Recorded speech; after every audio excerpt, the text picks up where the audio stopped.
alituacha na akatueleza tutembee pamoja. Ni kweli ama si kweli? Ni kweli ama si kweli?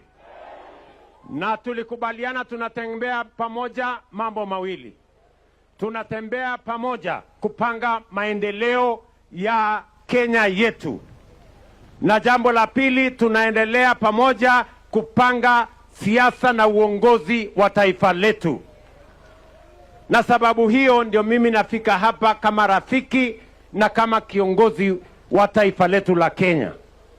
Kwa mambo ya maendeleo ya hapa, mimi nimeketi chini na viongozi wa kaunti ya Migori, gavana, wabunge, MCAs na viongozi wa hapa. Tuliketi chini na wao na tukakubaliana ya kwamba ile ubaguzi ya zamani lazima tufunge nje. Tunataka kuhakikisha kwamba Migori inaunganishwa na mambo ya maendeleo ya taifa letu la Kenya.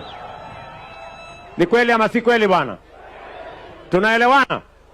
Ndio sababu hiyo mkiangalia katika bajeti yetu ya sasa ya barabara, huyu mungwana anaitwa Sama Tandi atawaeleza, tumeweka bilioni 1.7 ya kutengeneza barabara za hapa Nyatike.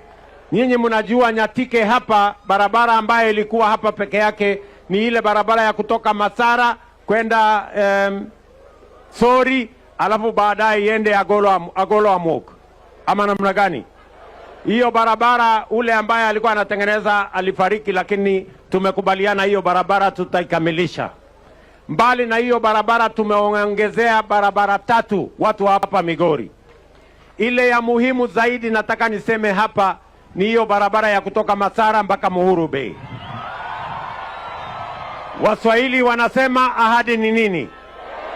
Na dawa ya deni sinikulipa. Januari, next month, Januari, contractor ataanza hiyo barabara ya kutoka kule Masara kuja hapa Muhuru Bay. Nyinyi mnanielewa? Nimesema mwaka gani? Januari next month. Hiyo barabara tunaianzisha kwa sababu nilisimama hapa Muhuru Bay nikasema hiyo barabara lazima tujenge. Tunaelewana?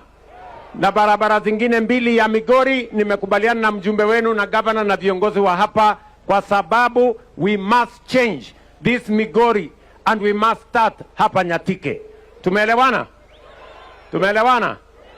Jambo la pili, mimi nilikubaliana na nyinyi vile tumejenga paya kule sehemu zingine, pia hapa kwenu tutawajengea paya, na tumekubaliana, contractor imepatikana, na tutajenga in the next 8 months we will have a working paya in Muhuru Bay. Nyinyi mnanielewa?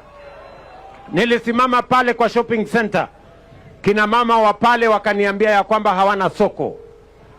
Mimi nataka niwatangazie ya kwamba tumewapatia milioni 350 ya kujenga soko ya Muhuru Bay.